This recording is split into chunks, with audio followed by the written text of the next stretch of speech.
It's happening. Shit's getting real. This is Sophia Musto, and I am so excited to have you here to share my stories with you because life is full of flavor. The purpose of the Zensetter podcast is storytelling, and I want to hear your story, and thank you for listening to mine. You're going to meet so many amazing friends along the way, so thanks for being here. Namaste and hairspray. Welcome back to the Zensetter podcast. Today I am so excited to have an in-person guest for you because I'm the lucky one that I have this magic soul that lives so close to me. She isn't from Maryland, but she is very close to Maryland. So I am going to introduce you to one of my most favorite people who helped me start my healing journey. She helped me transition with some of these amazing tools. So today I am going to introduce you to my friend, Jill. Hello. Hello. Thank you so much for having me on. I'm so excited to be here. So excited to have you. Can you introduce the guest? I am like all kinds of world fumbling today. See, it's easy to do. Can you introduce yourself to the viewers, to who you are and what you do? Well, my name is Jill Jablonski. I'm a certified spiritual life coach, and my business name is Soul Spark Healing and Guidance. And I help women, I support them through releasing a lot of the conditional thinking and training that we kind of grow up with from our parents, from society. The stuff that eventually holds us back as adults. I help women release that kind of conditional patterning and habits so that they can really tune into their soul's purpose for being here. I help them get in touch with what they personally value and especially setting nice, firm, healthy boundaries. Yes. Yeah. That's a good one. Yeah. Because people just don't even realize, like now I'm giving my children those gifts. I didn't realize that I didn't have boundaries. So it must be really cool to have this like aerial view. And the name is perfect. Now listening to you speak, like interviewing you style versus being on the other side. Right. This is really cool for me because normally I'm on the other side. Today I get to take the reins. This is cool. So, yeah, because you spark what's in the soul inside of us. Yeah. You see that, like, that higher soul. Yeah, and I help women to see that in themselves because so many times, being sensitive person, because I am a highly sensitive person, an empath. That's how I identify. And that's how my clients usually identify as highly sensitive people and usually empaths. We tend to not see our worth, not internally. We tend to equate our worth with what we can do for other people, what we can achieve, or how much responsibility can we take on. And that's how we prove our worth out in the world. And it's so draining. It is so draining. I have so many women come to me and you can just see their vitality is just completely drained. And they say, oh, I have no energy. I need to learn how to protect my energy. And what they're really saying is they need boundaries. They have no boundaries, and it's really common. And a lot of the women that come to me don't even know what a boundary is. And that was me. I had no idea what boundaries were. I didn't know I didn't have them, and I didn't know that was why I felt so exhausted and drained all of the time. I know, as women, we, like you said, we fall to this programming. I mean, just think about it. Like, the man is supposed to work. The woman's supposed to stay home with the children. I mean, whoever created them all. Right, and then what happened was, women fought for equality. We fought to enter the workforce, which is great, but then we were still expected to do everything at home, too. Right, and then that's when burnout sets in. Yeah, exactly. Plus as we get older, we tend to have to take on more responsibility for our aging parents. And, and as empaths, we're natural caretakers. We want to help people. And so we're taking care of the children, we're taking care of our family, we're taking care of our parents. And guess who's not getting taken care of? Ourselves. And so this is why self-care has just, it's really blown up in the last, decade or so. It's really become a popular thing to talk about self-care. And, I think where it started out with, candlelight bubble baths and stuff, we're starting to really understand that that's not all that self-care is. That having boundaries is self-care. That understanding what our personal values are is self-care. I love that. Yeah. I love that. And that's why the Zensetter is. Soul care is self-care. Exactly. I love that. I love that. Soul care is self-care. Yeah, that's so true. Yeah, because when we can be as pretty as we want on the outside. You can buy the lips, you can get the Botox, you can get the filler. But your mindset, if that isn't feeling well, it reflects on the outside. Absolutely. And it affects you internally in that we know through science now that our brain has an effect on our body. Our mindset, our thoughts have an effect on how we're feeling. And if we don't get those two things right, then we start suffering physical consequences. Because as things enter our energy, our aura, our energy field, they can get stuck if we don't process them. Yeah. And this is a lot of what I do with my clients as well. I know, and that's why I came to you.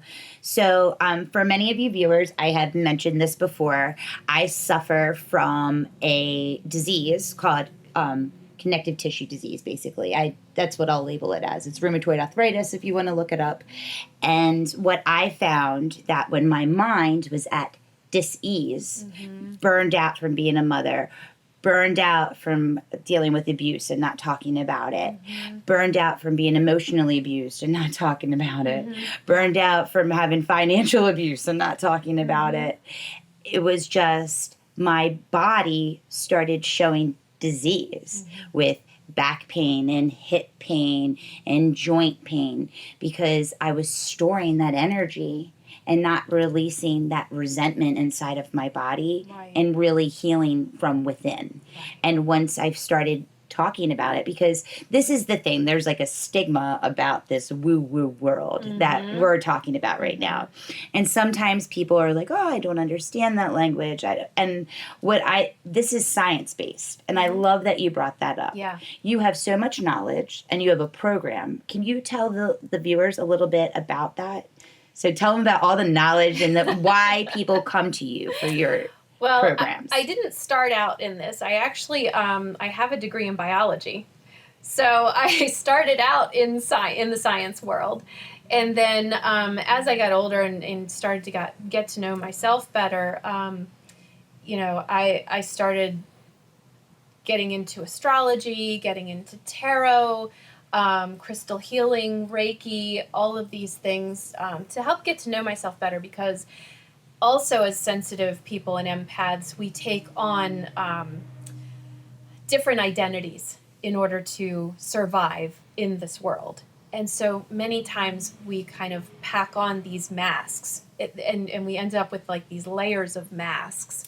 And so it takes a little bit sometimes to get to know ourselves. And so I started, really getting into astrology and tarot to get to know myself better. And then the energy healing came along because I realized, hey, I had had a traumatic childhood and I didn't even realize it. So I, through my journey of getting to know myself better and healing myself, is what I've based basically my program on. And so it's, so I do it, I have a 12-week program in which, I'll take in an individual woman and work with her on an individual basis for about 12 weeks doing, private coaching. We go into her personal astrology so that, she can get back in touch with who she really is at her core. The astrology can also help us tell us what direction the soul came onto this earth to go in, like what lessons we came here to learn as a soul. what we want to leave behind as well, which is also sometimes really enlightening, because sometimes it's really helpful to know, to see like what are the patterns that we picked up as sort of coping mechanisms that we kind of tend to fall back on, that we really kind of need to leave behind in order to move forward. Because moving forward can feel like we're really having to step out of that comfort zone. And sometimes people mistake that for, oh, that doesn't feel good, so I don't want to go that way, you know? Mm-hmm. And so we need to understand that sometimes the soul needs to go in a direction that is asking us to step outside that comfort zone. And so the astrology is really, really helpful for that. The tarot, I use tarot as, you know, a visual and tangible representation of spiritual guidance. I use it to get in touch with spirit. So it's not, you know, some people, and this is no judgment, some people use the tarot to like do more like a fortune telling sort of thing, but that's not how I use tarot. Yeah, it's a personalized thing, just like any religion based, you know? And there is no right answer, there is no wrong answer. It's just how you feel and how you're guided and how you intuitively feel. Exactly. It's whatever resonates for somebody, you know. So I definitely don't judge those readers who use it differently than I do. But for me personally, it helps me to really connect with my guides and with spirit, and to really get clear messages on, you know, what is it that they need me to know in this moment. And so that's where I use the tarot. And then with the energy healing, I use shamanic Reiki practices as well as crystal healing. I also incorporate essential oils and sound in order to break up energetic blockages that are keeping the energy from flowing. Because as we go on about our lives, we tend to, you know, we absorb things and we repress them in order to just keep going. So survival mode. Exactly. We tend to your escape or survivalist, right? There's the two type of trauma responses. Yeah. Like, and people don't even realize that is a trauma response. Yes. Like, if you grew up with an alcoholic parent, you might have gotten straight A's because perfectionism was like that control of how you felt. Like, I'm learning this now as I have children, and just from seeing my own trauma responses to things. Like, I was a survivalist. I was an escapist. Yep. So like the more I hustled, the more money I made, the more I achieved, the more I was escaping my own reality. Right, exactly. And for me, it was similar. You know, the better grades that I got, the less trouble I got in with my mother, who was raised. My mother was raised by actually both of my parents were raised by alcoholics, and they sort of, their trauma sort of took two different directions. My mom had a lot of rage, and so even though she didn't drink, she had other addictions where she was, you know, full of rage, and she was an emotional eater, and my father was a workaholic. So, and he didn't drink either, you know. So I didn't grow up with alcoholics, but I grew up with people who had internalized their trauma in such a way that was not healthy, and so they used different things. As most of us do, because as coping mechanisms. Because asking for help makes people think they're weak. Exactly, especially back then. Oh, yeah. You know, I'm 46 years old, so my parents, you know, my mother is still living. She's 70, and my father, he was a little bit older. So, you know, at that time, asking for help, you didn't do that because that was a sign of weakness. That was admitting you were weak and that you couldn't handle life, you know? So you just repressed everything, you pushed it down, and you escaped through work or through eating or shopping. Yep, retail therapy, baby. Yeah, yep. I mean, like, how many times do people change their living rooms back in the day? And it's like, when you were really at peace, you realize the abundance that's around you, and material things just don't even matter. Yeah, exactly. Like, I mean, I can look at a tree and see the abundance on the tree, from the branches to the leaves to the colors. Exactly. To the rings on them, like, and it's just finding it in the simple things is like a real sign sign of healing. Yes, absolutely. So let's get back to you said that you do a 12-week program. Mm-hmm. So you can do this in person or virtual, right? Yes, absolutely. So if you're local, I What's local? So let's tell them where you're from. Okay, so that would be a good idea. I am located in southern Lancaster County. Lancaster. Yes. I say it with my Baltimore accent. So let's listen to Jill, not me. That's okay. Lancaster or Lancaster. Okay. But yeah, I'm in southern Lancaster County in Pennsylvania, and I have in-person clients come to me from places like Harrisburg, from just outside of Philadelphia. I have clients from Delaware, clients from Baltimore, so those would be considered my local clients. And then I have clients all across the country as well, including a client in New Zealand. That's amazing. And that is so cool. There's like a 16-hour difference, but it's so amazing to talk to somebody, and it's Wednesday night at 7 p.m. your time, and she's Thursday. Oh my gosh. Yeah, so it's wild. It's so weird. But it's so great to have that collective of people together to heal to, I'm sure. Absolutely. It's really like, it's so beautiful, like finding your tribe. Yeah. It really is. And connecting with those women, because I think this can be such a lonely journey sometimes too, because when you have these traumatic things that have happened to you, you sometimes tend to isolate, and as a protective mechanism, as a survival thing, and so you don't want to seem vulnerable because it opens you up to getting hurt, and so we tend to isolate to protect ourselves. And so really, so part of the healing is opening up and connecting and finding your tribe, and that's just been such a beautiful part of this journey for me, is finding these just amazing women, you included. Thank you. That,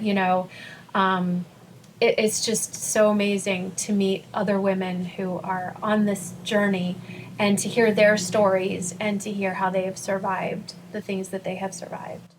I feel like it's really powerful, and I'm so grateful that you're out here sharing your good news with people, because today this might change one person's life. Yeah. Listening to think that there is hope, there are answers. It might not be what you were thinking, but together we can heal out loud. And sometimes it's been written. If you're because breaking free from religion, I mean, we were always taught that it was written, like maybe it was written in a different way, like from just the stars for how you were born. Yep. And there is no right or wrong answer, but it's so funny how they all kind of parallel a little bit. And Jill and I had this discussion sometimes, because different upbringings with religion and just hearing things, there are so many different paths, and that's why I share on this channel. I'm not saying that my way or your way or anybody's way is the right way.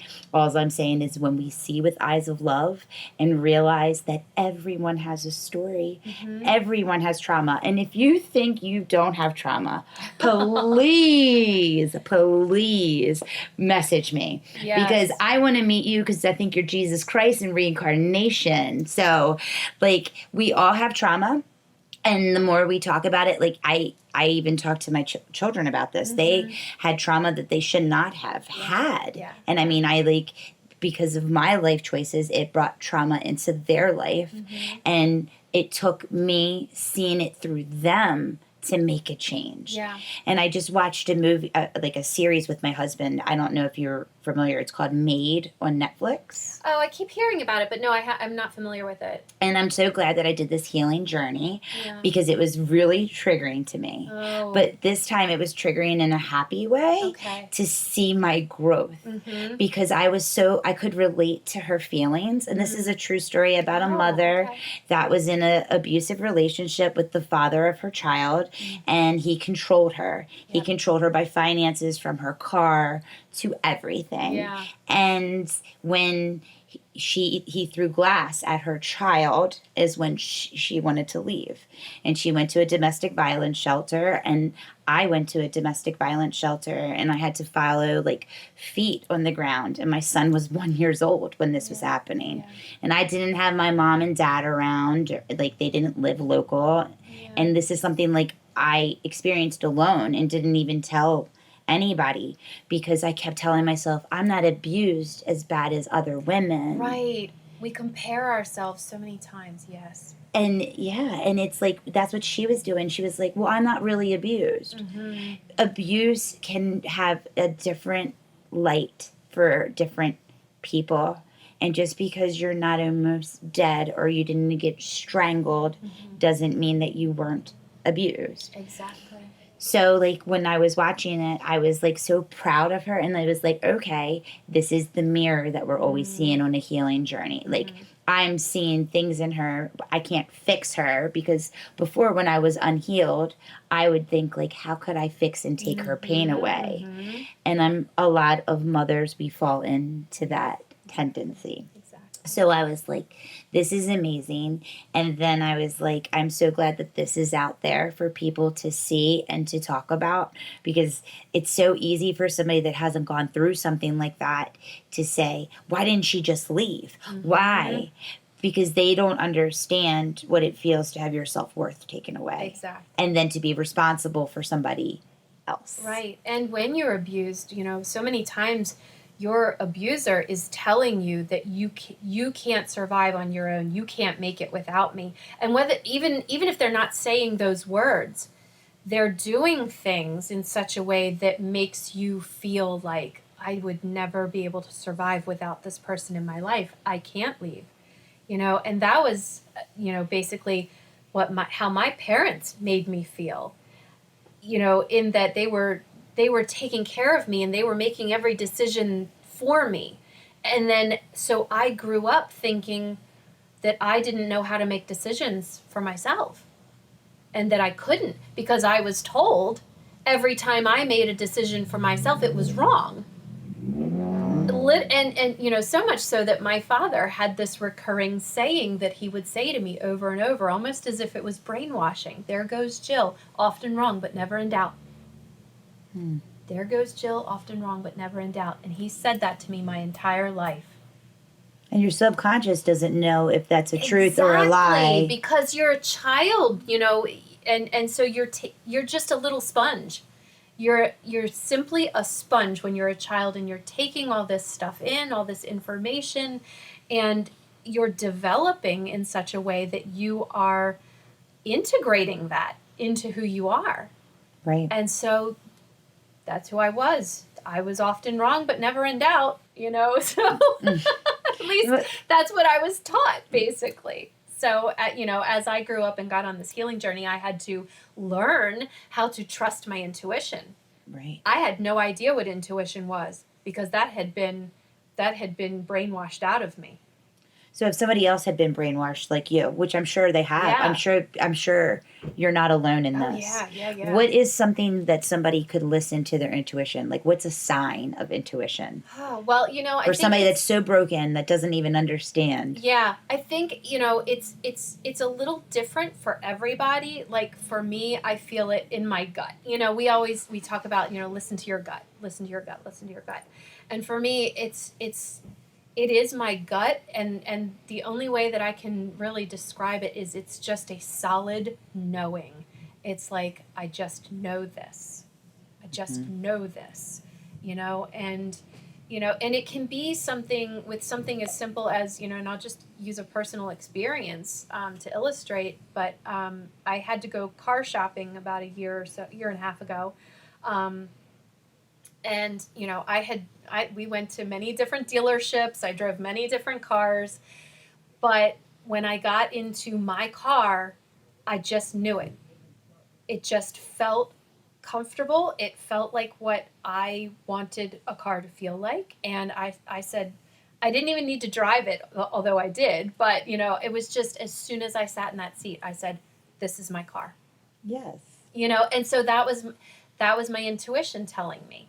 Now, had I not been at the point in my healing journey where I am, I might have second guessed it, and I might have gone, well, I'm not sure, or I don't know, but because I'm now clear on my values, I knew exactly what I wanted in a vehicle, first of all, and this car met all of those requirements. And so, then the intuition the other cars met the requirements, mostly. I'd say like 90%. This car met 100% of them. And then it was just that internal knowing that clinched it. It was like, yep, this is my car.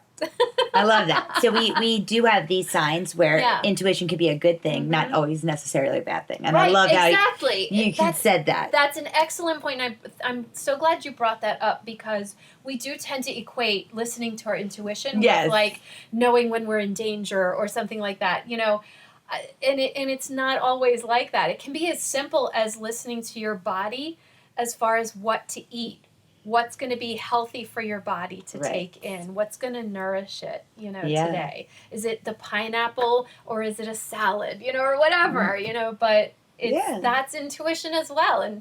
And these are the little ways that we can incorporate intuition into our day. I love that. Yeah. And it's really important to start to pay attention to those signs and synchronicities.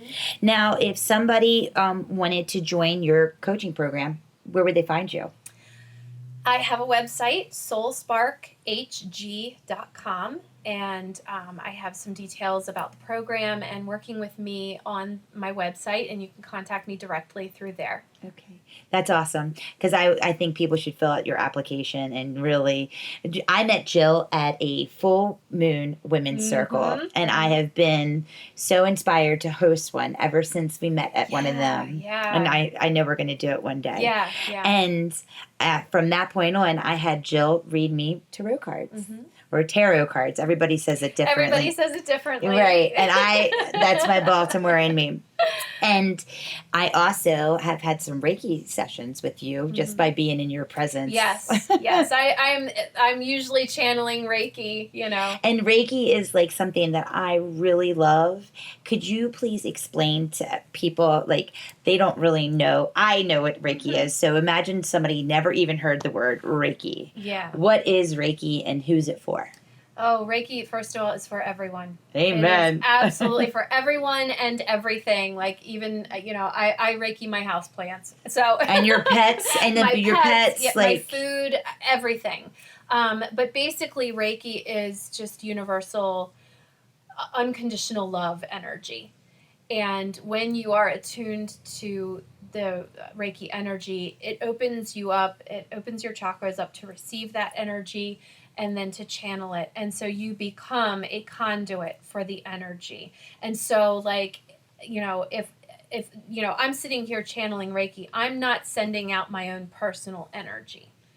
I am acting as a conduit or a channel or a pipeline or a hollow bone, if you will, for the energy to come through me and get distributed to the earth. I love it. Yeah, it's because it's a collective. Yeah. An energy, when we are together, as we learned in basic science, is a collection of energy. And we're all connected. Yeah, absolutely. Yeah. We all have a heartbeat. We all breathe the same oxygen as the plants, as the grass, as everything. I love that. And the Reiki energy is such a beautiful, relaxing, peaceful energy that when we can allow our bodies to relax, that is when they can heal. And that's why it's so important. Do you do crystal Reiki? I mean, there's different kinds. There's non-touching, touching. Like, what type of Reiki do you prefer? In my Reiki practice, I incorporate, like we were talking about earlier, some of the shamanic practices. I use crystals. I use sound. So I can drum Reiki to you. And I've never had a sound Reiki. The hell, I've been missing out my whole life. Now I know what I'm getting for my birthday. Yep, exactly. I love it's a beautiful way to incorporate the sound frequencies. to sort of like drum it into you. Nice. But yeah, 'cause I do the tapping, the EFT. And that's included in some of your programs. Actually, I do not do tapping. Oh, you I've don't? heard of it. Yes. Okay. I'm familiar with it, and it's a very valuable. We talk about modality. so much stuff that I just assume you do it. No, I know, and I'm into so many. I'm a manifesting generator. As far as my human design, we tend to be into like a million different things. Like we've got our hands in all the things. Yes. So we're the multitaskers, and so that's why I love incorporating all of these different modalities, because everybody's different, and while all of the modalities work for most people, some people will resonate more with some more than other modalities, and so it just I feel like I've got this nice big toolkit that I can help so many women with, depending on whatever they resonate with. Yeah, just to teach them how to meditate. Yes. I mean, how many times have you said, like, think about that as you're listening. How many times have you said, I can't meditate? That's like saying I can't sleep. Yeah. If you are saying those... Or I can't breathe. Because really, that's all it is. Yes. I know, and if you, like, it's just, if you can't, then the bigger question is why? Mm-hmm. And then the next question is why? And then the next question is why? Right. And when you get to the fifth one and you see those answers, one, you're probably trying to escape something. Mm-hmm. Two, you probably need to confront something. Mm-hmm. 3, you're on the verge of burnout. 4, the next step is a pill that's only going to be a short-term fix. Yeah, it's only going to cover up the problem. And I'm speaking from experience from myself. And that's not to say that that medicine hasn't helped some people, because it absolutely does. True, but if you're saying, okay, this isn't working and now you're back, the bigger question is what? And this is where people like you are gifts to the world that we're lucky to have. Well, and with the meditation, the biggest complaint that I hear is I can't stop my mind from thinking. You're not supposed to. You're not supposed. My Mercury's in Gemini, and that is like my mind is going 100 miles. So that's an in hour. your star path, yeah, right? That's in my astrology chart. So like for like Mercury's if you wanted to like really get to know somebody, a first call would be great to do the astrology. Yeah, I do offer some of my services, on a one-off basis. Right. So you can plan. Do you have like an intake form where you kind of see what the best fit is per person? Usually if somebody has a question, if they're not sure like what service is right for them, I am happy to get on the phone and chat with them, for a few minutes and figure out like what's going on, what's coming up for you. Okay, so then I would suggest such and such. It's awesome. Yeah. It's great that you have all these tools. Yeah. Well, I normally pull cards, and I was hoping. Did you bring your deck today? I did. Hell yes. Yeah. I manifested that shit. All right. So today, will you do a little reading for us? I sure will. And just like explain your cards, why you use them. Do you want to sit in my chair? Or are you good there? I think I'm okay here. I'll put them up there, but Today I'm using the Star Tarot by Kathy McClelland, and this is just a beautiful deck. It's a very spiritual deck. I love this deck. I love the symbology in it. And one of the things that I love about tarot is that there are a million different decks out there now, and and I encourage people to go out and if this is something that you're interested in, don't be afraid. Go, because there's also that superstition that you can't buy your own deck. That is not true. Not true at all. Go out there and get yourself a tarot deck, girl, because there's so many out there, and you can find the artwork that works best for you, that really speaks to your heart and soul. There's so many beautiful decks. Oh, now, we had a question from one of the viewers, and I thought it was really good. What is the difference between a tarot deck and an oracle deck? Oh, I love that question. Okay. So basically, tarot is a system. Okay. And there are a specific number of cards, and I can never, and I always say this, I believe it's 78. I'm terrible at math. But tarot has a specific system. So there are 22 major arcana, and then the rest of the cards are like a playing card deck. Okay? Whereas oracle cards, there can be any number of oracle cards in a deck, and it can be any theme you want. It can be any kind of message you want. But in the tarot, like the major arcana card number 5 is always the Hierophant, or they might call it a different thing, like the Pope or the Priest, but it's always the Hierophant, and that message is always the same. Whereas in an oracle deck, you could literally make it about anything. You could just dream up 55 different inspiring messages and then draw a picture for each one, and bam, you've got an oracle deck. Okay. So you're going to make your own deck one day? Oh, gosh. Being that manifesting generator, maybe. I see you doing that. Time. I see you doing that. It's one of those things where it's like, oh, yeah, I'd love to do that, but, Are you an earth sign, too? I am. I know you are. That's why I need you in my life. I am the furthest thing from earth. I'm a fire sign. And then my rising moon is Pisces, and then I'm a Sagittarius, I think. I always mess this up. This is why I have Jill in my life. She keeps me straight. But, there is no earth in my home. Yeah. Isn't that crazy? Wow. My whole house is not earth. Wow. And then, when we go outside, my daughter's like, I hate the outside. I'm like, I know. I got to be better with this. But even, with houseplants in my house, I only can have them for about a year. Oh, and then they always get, nasty. Oh, wow. They bring in, flies or gnats or, a root rot or soil. And I'm like, I am an earth killer. I have one plant that is 13 years old. That's amazing. Yeah. Yeah. I'm holding on to this one because we lived in a really cool area last year.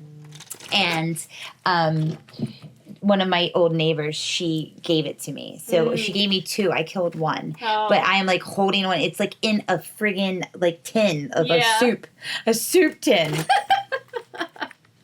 And I'm I named it my Amanda, and I'm like, Amanda, you can't die. I got to keep you. Amanda, I'm holding on to your plant. I don't even know what the name is, but I'm holding on to it. I actually just picked up a plant off the side of the road that somebody had. That's why I love you. I knew it. I thought I was certain about it, but now I know. Yeah, they had it out with their trash, and it was this big, gorgeous. It's called a monstera. And there's a reason it's called a monstera, because it gets to be monstrous. A monster? I love this that. This plant grows 30 feet tall in the jungle, and I'm like, you're coming home with me. You had a jungle plant? I want a piece of it. I'm like, oh my gosh, I can't help myself. You're coming home with me. Okay. Oh, yay! Okay, what a good reading. She put the devil in front of me and she said, yay. Yay. Okay? Well, Did you ever think that would happen in a sentence? It did today. The devil's one of those cards that everybody's, terrified of, that one in death. And, and I tend to love when these cards come up, because the way that I read tarot is, first of all, that's the card off the bottom of the deck. This is the shadow card? That's the shadow card. And not all tarot readers pull the card off the bottom of the deck or work with the shadow energies, which is fine. But for me, that card right there is the crux of the whole reading. That tells me what the underlying issue is. What's the fear? What's the challenge? What's really going on underneath this, maybe possibly smiley exterior. And I do that sometimes. She knows me very well. I'll tell you all about me today. Yeah. So I love when those cards come up. I they don't scare me, because I know that they're beautiful too. Yeah. And they're coming up to point us in a direction of healing. It's not anything that's working against us. It's all working for us. So that's the shadow of that? Yeah. So the 15 card has come up, the major arcana, the devil. And so this Can I touch it? Yes, absolutely. Absolutely. The devil. Yeah. It's really pretty. It's got a man and a woman in a womb, it looks like. Mm-hmm. Yeah. Is that how you would describe that? Mm-hmm. And then a fire heart, interwebbed. I'm reading about like the left and the right side with the like I'm learning a little bit. Yeah. And then at the top it's a ram. Is that how you would describe that? With a rising wolf on the top. Yep. Crying. Yep. And the Ravens. Maybe they'll win the Super Bowl. Yeah. I don't watch football, but hey, you heard it here first. So you would say there's a lot of symbology in there. And so this is what you said. The shadow meaning what? So so when this card comes up in the shadow, I mean this card is the representation of shadow in the tarot. This is the perfect representation of shadow, and so this card is bringing to our awareness that something is holding us back, that we're attached to something, and it's holding us back from moving forward in our journey. And so there's some sort of lesson that we need to learn around this. To let go of something, to release something. The Devil card is also related to Saturn and Capricorn in the zodiac, in astrology. And so this is about climbing the mountain. This is about the achievements that we can make in life.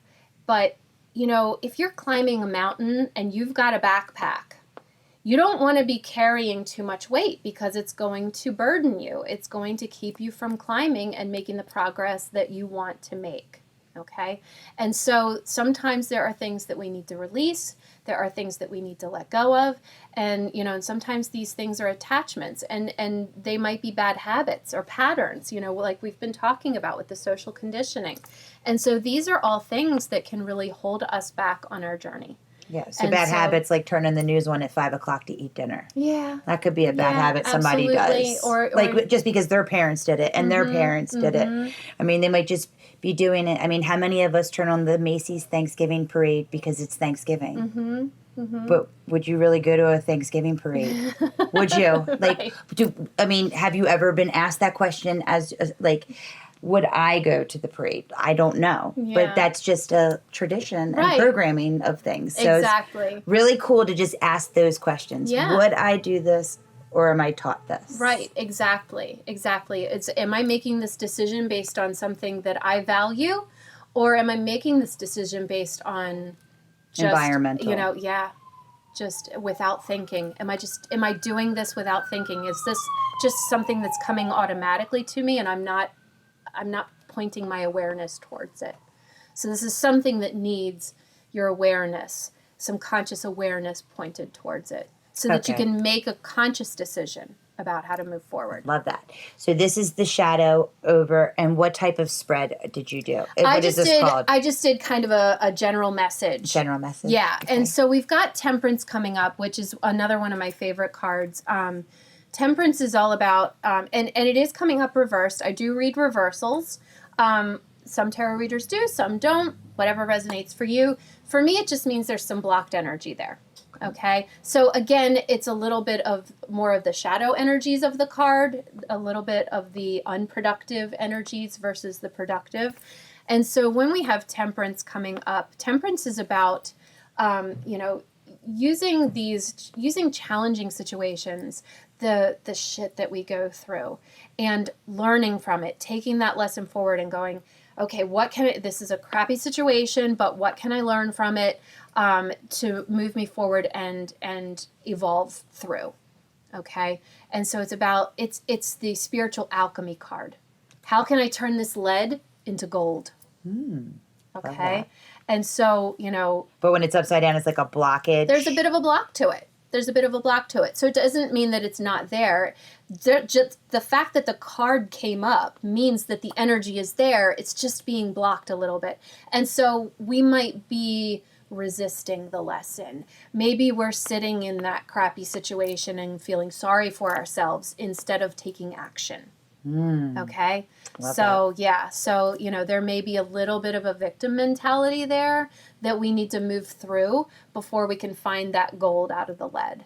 So like when you say take action, like if somebody's like, this is happening to me versus happening for me type of action. Absolutely. Yeah. Absolutely. Like, just looking at the situation, accepting that it is the reality right now, and what's the best thing you could do, even if it's a small thing. Even if we just take a small step, what's the best thing that we could do in this situation right now. Love that. Because the present moment is what we have to work with, okay? Okay.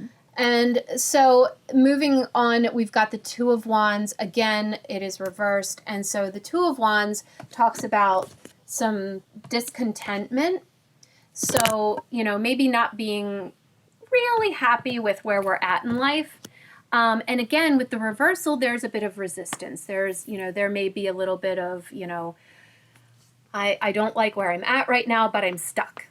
Well, you're not stuck, because we can always make a decision that moves us in some direction. It might not be forward, but maybe we can take a side step here or a side step there.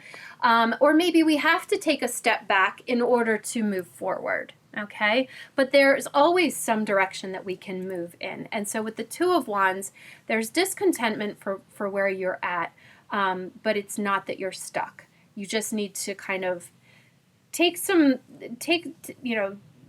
decisions, maybe take a little bit of a risk here or there and make a move in some sort of direction. And at the very least, you'll get more information that'll help you move forward. Okay, and then we've got the Five of Wands.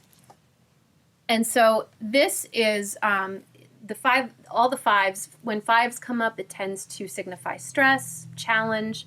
So we know that this is a challenging situation, but at the same time, it is going to get better. Everything is temporary. Everything is impermanent. Things will always change. Okay? And so knowing that we need to take care of ourselves in this moment, give ourselves some compassion for what we're going through, and don't forget that self-care. Make sure your boundaries are in place. Make sure that you know what your values are, so that when you make these decisions out of this challenging situation, that that will help you move forward in a positive, productive direction. And and that's how we can take care of ourselves. It's awesome. Yeah. And that's amazing. That could be for anybody today. Exactly. This could be your intuition speaking to you. Exactly. And and I always say, if you're hearing this message, then it was meant for you. There's something in there for you. Oh yeah. Yeah. I feel like I got a good nugget out of that today. Well, good. Would you say that when they say in the tarot readings that 5 is halfway through the cycle since 10 is completion? Yes. Yes. Because I'm learning how to read them, so I'm just curious if that's true. Absolutely. That can be true. And, like with anything, you take what resonates. And I always, I'll incorporate numerology to see what messages that I get from that. So what numerology message are we getting today? Because I saw 2 5s. I was like, oh, we're getting a lot of 5s. And if you notice that, then that's what's important. That's where the message is coming up into your awareness. Okay. Excellent. So 5s are challenge. But it's, in life, we need challenge. Challenge strengthens us, And so if you can remember that, that helps you through the challenging times. I love that. Yeah. I love that. Mm-hmm. Thank you so much, Jill. You're going to help everybody's challenges in life go away with your special soul spark.